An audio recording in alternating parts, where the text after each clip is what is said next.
ہم ڈٹے ہوئے لوگ. سرکار نے فلاح انسانیت کے لیے جو دوسرا کام کیا نا، وہ لوگوں کو احساس دلایا ہے کہ اگر غلطی ہو جائے تو تم نے بندوں کے سامنے اپنے آپ کو کلیئر نہیں کرنا، تم نے تو رب کے سامنے اپنے آپ کو کلیئر کرنا. اللہ کے سامنے تم نے بچنا ہے کہ میرا گناہ معاف. اور حضور احساس پیدا کرتے تھے. بخاری شریف میں قبیلہ غامدیہ کی اس عورت کا تذکرہ موجود ہے جو خود آئی تھی، کوئی گرفتار کر کے نہیں لایا تھا، از خود آئی. احساس پیدا ہو گیا نا گناہ کا. یہاں بہت ساری غلطیاں کر کے بھی لوگ جب اپنی بات کرتے ہیں تو کہتے ہیں کبھی یاد تو نہیں کسی کے ساتھ زیادتی کی ہو، یاد تو نہیں کبھی کسی کا. بھئی آپ نے اتنے بڑے ولی ہونے کا دعویٰ کر دیا. انسان تو انسان رہتا ہے. بڑے بڑے لوگ کہہ گئے کہ یا اللہ اگر انجانے میں بھی بھول گئے ہیں تو ہم سے درگزر فرما. لیکن جب ہم تیار ہی نہیں ماننے کو. حضرت انس بن مالک کہتے ہیں وہ خاتون آئی، کوئی پکڑ کے نہیں لایا، کسی 14 دنوں کے ریمانڈ پہ نہیں اسے منوایا گیا، اسے وہ خود بخود آئی. اور کریم محبوب علیہ السلام کے سامنے جب وہ کھڑی ہوئی تو اتنے درد سے میں نے کم لوگ روتے دیکھے ہیں جس درد سے وہ روئی. عرض کرنے لگی حضور میں غلطی کر بیٹھی ہوں، مجھ سے زنا ہو گیا، مجھے پاک کر دیں. تو محبوب کریم علیہ السلام نے فرمایا تو کیسے ثابت کرے گی تو نے گناہ کیا؟ یعنی مجرم کو ثابت کرنا پڑ رہا ہے کہ میں گناہ گار. یہ وہ کمال ہے کہ انسانوں کو احساس ہونے لگے کہ یہاں ہم غلط ہیں.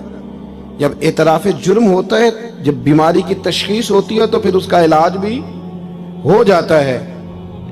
حضرت انس بن مالک کہتے ہیں وہ عرض کرنے لگی حضور میرے پیٹ میں ناجائز بچہ ہے. حضور نے فرمایا جا جب بچہ پیدا ہو تو پھر آنا. وہ 8 ماہ کے بعد آئی تو اس کی گود میں پھول سا بچہ تھا. حضور نے فرمایا واپس جا، جب روٹی کھانے لگ جائے تو پھر آنا. وہ 2 سال 2.25 سال دودھ پلاتی رہی. پھر جب آئی تو بچے کے ہاتھ میں روٹی کا ٹکڑا تھا. کریم محبوب صلی اللہ تعالی علیہ وسلم سے آ کے جب اس نے بات کی تو وہ درد سے روئی، کہنے لگی یا رسول اللہ 3 سال ہونے کو ہیں، میں نے گناہ کیا ہے، میں ساری رات سو نہیں پاتی. حضور تڑپتی، اگر اس حال میں مر گئی تو اپنے رب کو کیا منہ دکھاؤں، مجھے پاک کر دے، میرے حال پہ رحم فرمائے.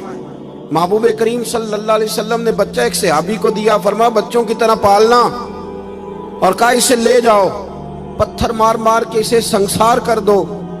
صحابہ کہتے ہیں اسے پتھر لگ رہے تھے اور حضور بے چینی کے ساتھ ٹہل رہے تھے.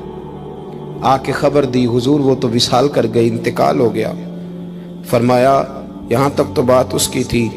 حضرت انس بن مالک کہتے ہیں اب محبوب کریم نے صحابیات سے فرمایا اسے غسل دو، کفن پہناؤ، جنازہ تیار ہو جائے تو مجھے خبر کرنا.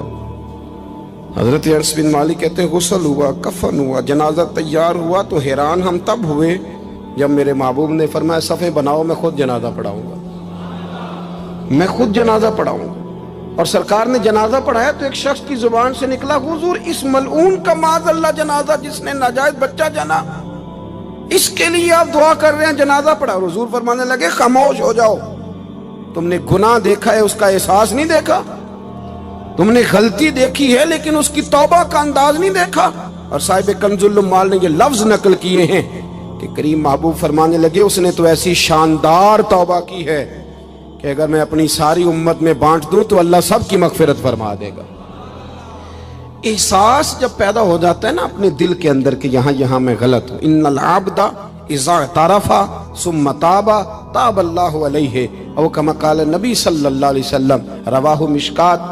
حضور نے فرمایا جب کوئی بندہ کہتا ہے نا اللہ میں بھول گیا تھا اور پھر وہ توبہ کرتا ہے تو رب اس کی توبہ کو فوراً ہی قبول فرما لیتا ہے. پہلی بات یہ کہ عقائد کو مضبوط رکھیں، مضبوط عقائد. اور یہ جو آج کل ایک اور ماحول چل رہا ہے کو تھوڑا ادھر کو تھوڑا ادھر، عقائد وہی درست ہیں جن کی تشریح شیخ عبدالحق محدث دہلوی نے فرمائی. عقائد وہی درست ہیں جن کی بابت حضرت مجدد الفسانی لکھ گئے، اور ان سب کو اگر کھلا کر کے بیان کیا تو امام احمد رضا فاضل بریلوی نے بیان کیا. انہی بزرگوں کی باتوں کو کھول کر ہمارے سامنے رکھا. مضبوط عقائد کی زندگی گزاریں. اور دوسری بات اگر کبھی کوئی غلطی ہو جائے پھر اس کا احساس پیدا کریں، پھر اس سے توبہ کریں. تیسری بات جو فلاح انسانیت کے لیے بڑی ضروری ہے وہ یہ ہے کہ تھوڑا احساس پیدا کریں دوسروں کا.